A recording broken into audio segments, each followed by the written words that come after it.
What's up, YouTube? Starting another little inventory item here. It's going to be a two-part video about the way I actually present information to kids. I used to be a long-time believer in PowerPoint, but I always found that I A, talked too much, and B, I didn't really have a lot of interactions with the kids, and that was just kind of a fault of my own. About a year ago, I stumbled across this tool known as Pear Deck, which is the ultimate in presentation tools to me. I use it anytime I'm teaching anything to kids. It can be used from kindergarten all the way through to post-secondary. It can be used for business meetings, parent-teachers. It can be used literally anywhere you would do a presentation, and it's incredibly easy to use, and it's incredibly interactive. So you're always engaging the audience that you're presenting to, and you're actually able to find out, are they understanding the material you're teaching?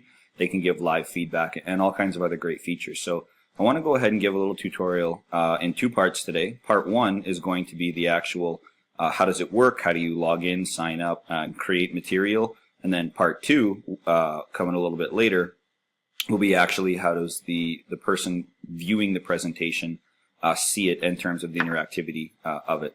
So let's start off with part one, which will be actually how to create your own decks in Pear Deck.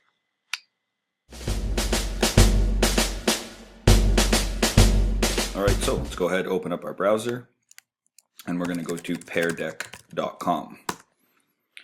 So once you get here, the first thing you're going to notice right away is this little pear guy named Perry. Actually, kids love him. They give out stickers and things like that, and I've got stickers that I've given to kids. I find them everywhere, from their cell phones to covering the actual apples on their computers and things like that.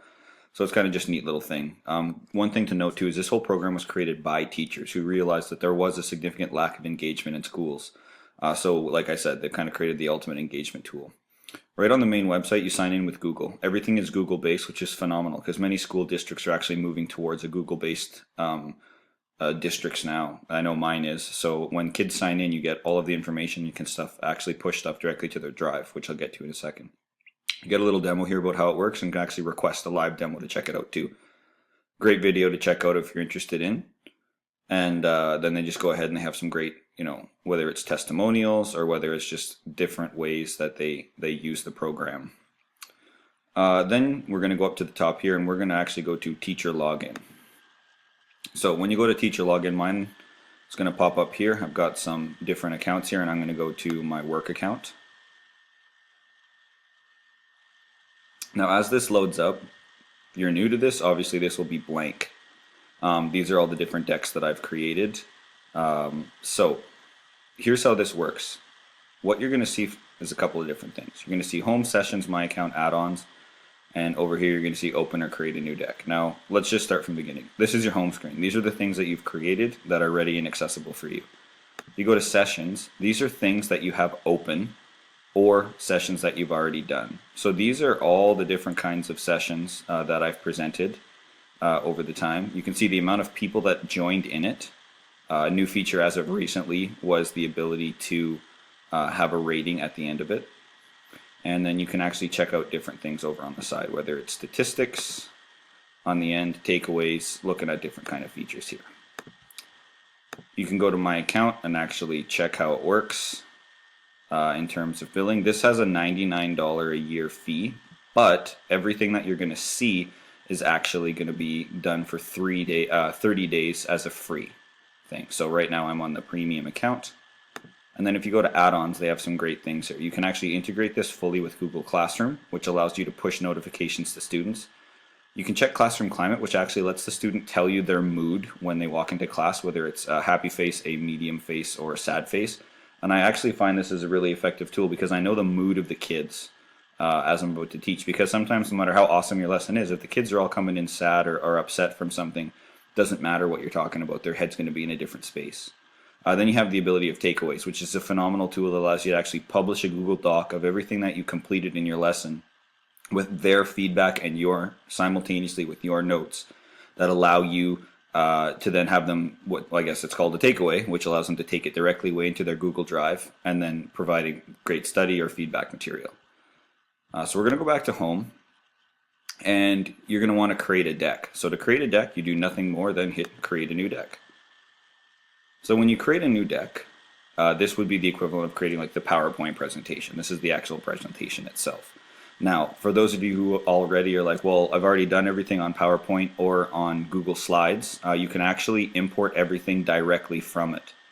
So if you had, a great PowerPoint you've been using for a year or two, or someone's gifted you or given to you, you can go ahead and actually import that directly, and Pear Deck will do the conversion automatically itself and create these slides over on the left here.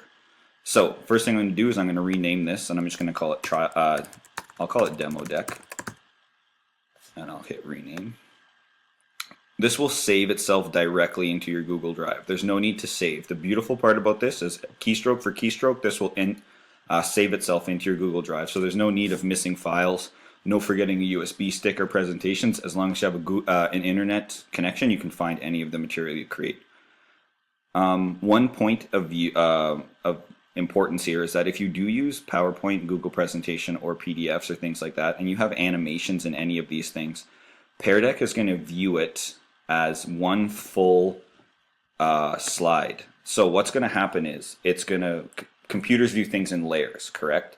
So they view the animations in sequences when you import them into PowerPoint. What it's going to actually do is it's going to take everything and compress it down into one unit. So if you have a picture overlaid on top of another picture, and when you hit something, this picture disappeared and the second picture appeared, Pear Deck will take these images and actually just create one flat graphic. So make sure that if you are importing a PowerPoint, that you go ahead and you have everything kind of separated out. That's the only little catch, but in reality, not a big deal at all. So you go ahead and you click Add a Slide. So here's where the magic happens. So there's all kinds of different slides that you can actually feature, and here's kind of a great little way that it shows you. So you can have a draggable. So a draggable puts up to 5 different elements of different shapes and colors onto the student's device that allows them to manipulate it in real time. And I'll do demos on that in a second. You can actually drag a line as well, and this is actually pretty useful for math and geography. You can have them draw something, and this is a fully integrated, think of like a Paint on Windows. It's a fully integrated drawing canvas, and kids love using this, and I use it in a variety of different ways. You can draw on a picture, so you can actually give them something that they can draw right directly on top of. You can have them simply just type in some text, whether it's short or long. You can have them simply input some numeric responses. So think math, think science. You can have them choose an answer, whether it's multiple choice or true false. Or you can actually direct the student directly to a different website, or simply just have an information slide of a non-interactive slide. So I'll just start by making a non-interactive slide. And what I want you to focus your attention on is this box over here called Student Preview. What you see in this box, which is labeled Projector View, you can see right here, is what will appear on the projector. When you're looking here under Student Preview, this is what will be simultaneously broadcast to the student's device.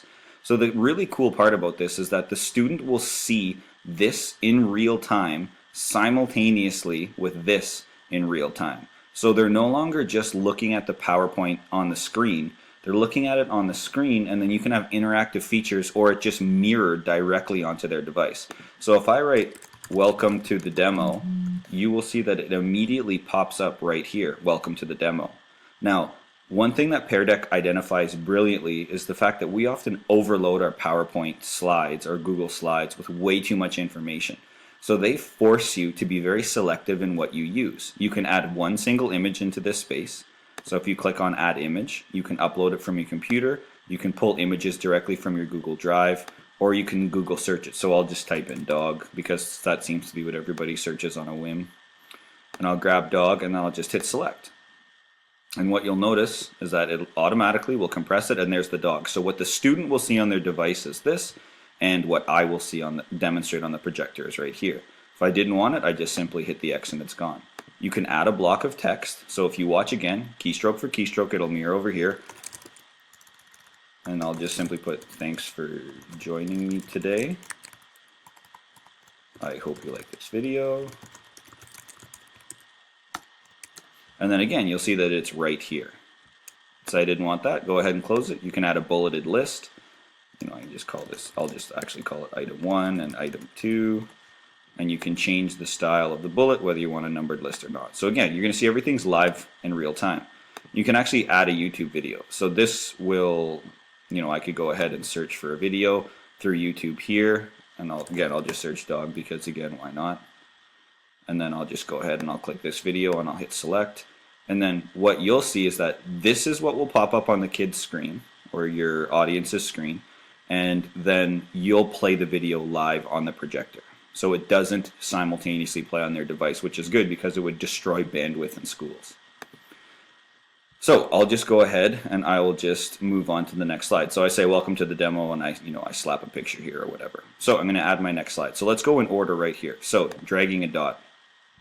So here's a great feature. I'm just going to make myself disappear from the webcam for a second.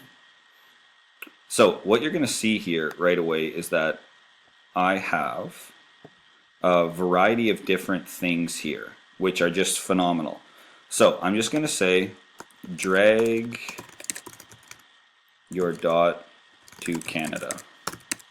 And then I'm going to go add image, and I'm going to go Google search, and I'm going to say world map. And I'm just going to grab a world map. I'll hit select. So now as this brings in, this is what the students will see, and you'll notice if you look right over here, you'll see that there is a big red dot. Now I can go ahead and change the color of this dot, or I can go ahead and I can change its shape, whether I want something that's numeric or related to math or science symbols, whether I want something just kind of a little silly like a pear or a race car, a fish, or even a taco. Kids love that one. Some exclamation marks and things, which I'll get to some LA examples, or just simply some basic shapes. So I'll just say take your flag, and so now I can go ahead and I can change dot to flag. And I will say I want the flag to be about this big. So now what will happen is this will appear on the screen for the students to see, and this will actually be able to be dragged by them. You can actually add up to 5 different draggables, and then you could say drag your purple flag to Canada, drag your gray flag to the United States, drag your red flag to Russia, etc., etc. And phenomenal. Kids love the draggable tool. You can use this to label scientific figures the way I use it in my classroom, or you could even do something really clever like LA teachers have done using this tool, is actually taking the material, and what they do is they say punctuate this sentence. So they'll put a variety of different punctuations, and the kids will have to put what punctuations where they need to go. So that's how you use draggable. If I were to go here, dragging a line is the same thing. If you just were to go to drag a line, you would see that you get some different you'd get a horizontal line, but everything is actually set the same. You can actually go ahead too and do something really neat here, and it has different types of canvases pre-made. So the first block right here is something that whatever is on your projector screen. This just provides a blank canvas for the kids. This provides a math grid, so math teachers right now, the light bulb must be going off immediately because you can do all kinds of things in terms of grid work and graphing. You can have an agree or disagree. So this is phenomenal for debates. You can have kids debate and then drag, they can go ahead and drag the thumb, and I put the thumb in yellow so it stands out, make it nice and big. And then I'd say drag the thumb to who won, to which opinion you agree or disagree with, or do you agree or disagree with what you just heard or what I just said or anything like that. They also just have the thumbs down, so you go ahead and change it to a dot and then do exactly kind of the same thing. Or you can add your own image to the canvas as well in exactly the same way I showed you. So that is actually how you would go ahead and use draggables. All right, so let's move on to the next slide type, which is my personal favorite, which is draw something. So what the kids are going to see on their slide in this example here is just a straight blank canvas. So this is your ability to kind of see if kids understood something and have a little bit of fun with it instead of just to explain it to me. So let's say I was teaching mitosis, I could say draw the 3rd step in mitosis. And then the kids are going to have a full palette to draw and add text over here, and then they'll be able to draw in that blank space. So you would have this appear on your projector. It would say draw the 3rd step of mitosis, and you can include an image or something that you wanted. And then what the students will actually see here is nothing more than draw the 3rd step in mitosis and a blank drawing canvas. So kids really love drawing. Just like a teaching tip, if you've been talking too much in your slide and you want to give the kids a break, you can have a little drawing competition. So like, for example, I just taught about work and James Jewell in my grade 8 science class, and James Jewell's had a huge beard. So for fun, to give a piece of a candy cane to someone because around Christmas, I said, draw yourself with an epic beard. And then the kids just had this phenomenal time drawing themselves with this big beard and things. So you can actually use it too to kind of break up sometimes the monotony of a lesson, because sometimes, work gets a little bit dry, and that's okay in education. It's just about a matter of identifying that and then going ahead and alleviating that dryness, so to speak. Next kind of drawing thing you can do is the actually draw on a picture. So what I would do is I'll just go Google search, and I'll just grab world map again just for demo purposes. So I'll say world map. And actually, well, I do science. I'll give you a real example I do. So I'll say cell. And then I'll just go ahead and I'll pick, let's see here. I'll go ahead and I'll just grab this cell right here, and I'll hit select. So now kids are going to have the ability to draw directly on this. So we've got a couple of different types of cells, and this one is labeled. So what I could do is I could say circle the nucleus. Oh my goodness. Circle the nucleus.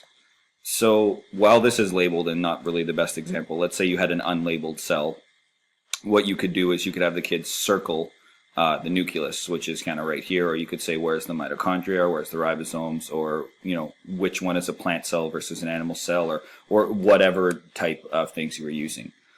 So you can go ahead and you can have them draw directly on figures. Again, they have, if I just make myself disappear, over here they've got a variety of different boxes in the bottom. Again, those same things. So that agree, that disagree, and those other different features that you can choose as well with the drawing feature. So that's drawing, and huge draw with kids. They love it. So let's go write some text. So here's a new slide. So I'll say, what did you think about, I'll just put X's video on the election.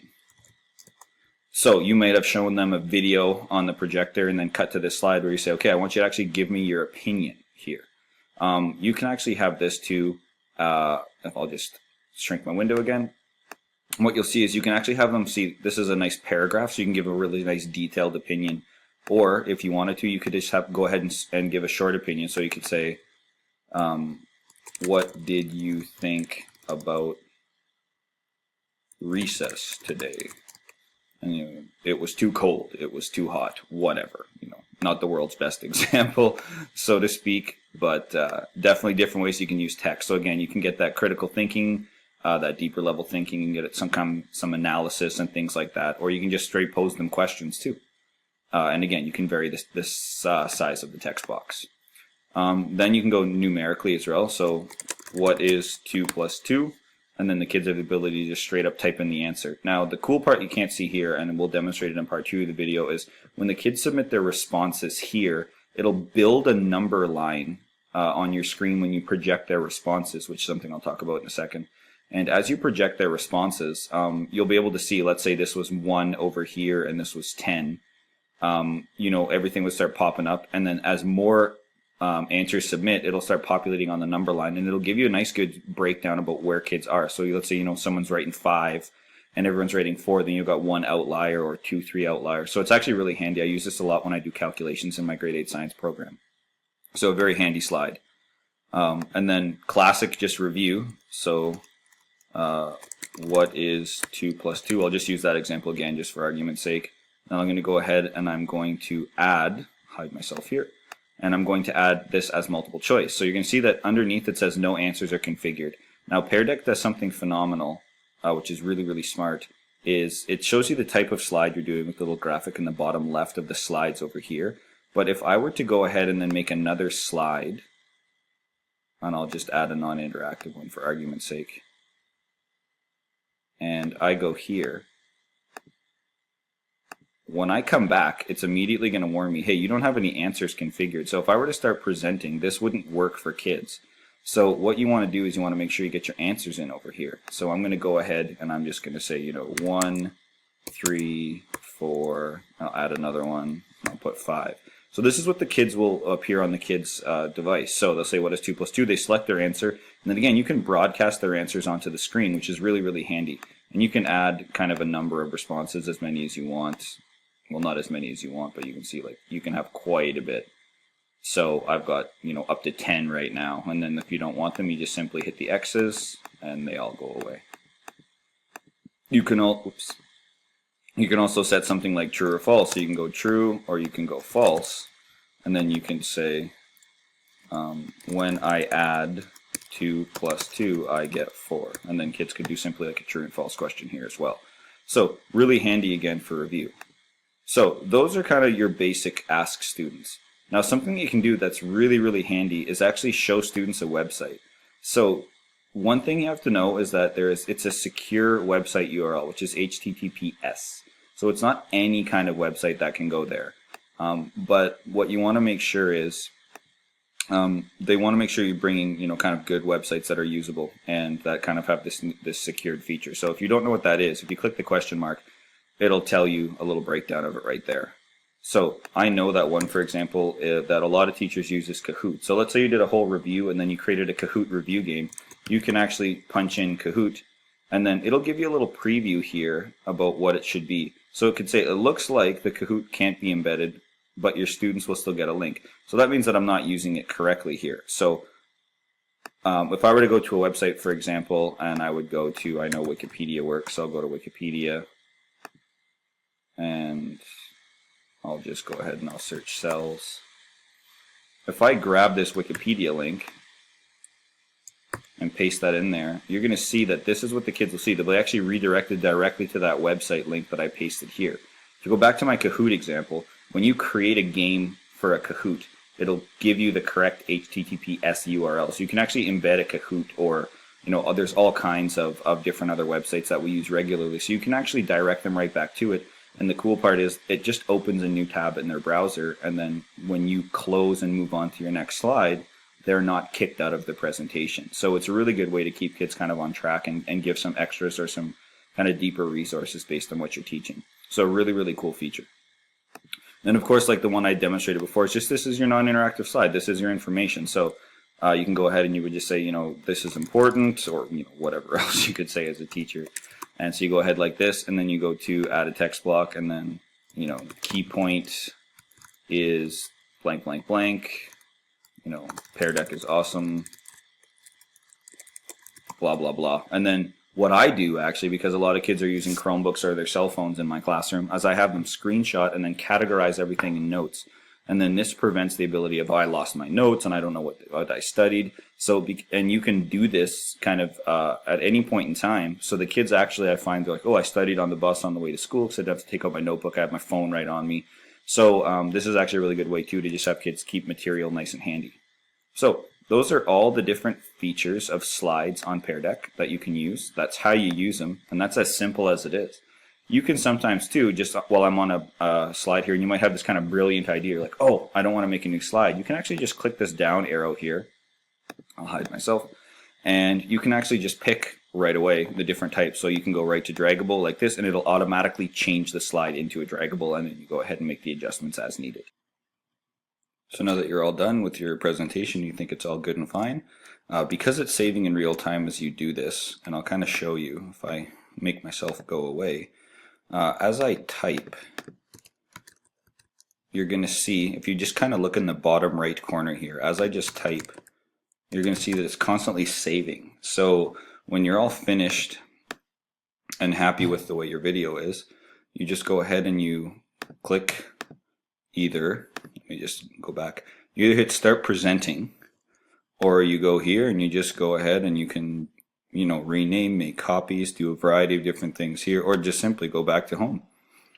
And you'll see when I go back home, there's the deck that I created right here. It tells you exactly the last time you edited, which is 1:23 p.m. today, and everything just like that. So it's an incredibly powerful tool for educators. All right, so that is part one of my video. So that is actually how you log in, sign up, and create these kind of Pear Decks for your students or audiences, or whoever you want to present to. Part two, coming out shortly, is going to be actually what does it look like when you're presenting these things. And that's kind of where Pear Deck is the real game changer. And that you're going to get these live, real-time, interactive feedback with the audience that you see privately on the display and then can choose to broadcast to a projector so for everyone to see. So it's a really incredible tool for engagement as well as for understanding and retention in terms of kids. It's been a game changer in my classroom, and I use it literally every single day that I would have used PowerPoint before. which is why I call this video Death to PowerPoint. And anytime I teach people about this, I call the session Death to PowerPoint, because I have never used PowerPoint ever since finding out about Pear Deck. So, hope you enjoyed that, and look back for part 2 shortly. Until next time.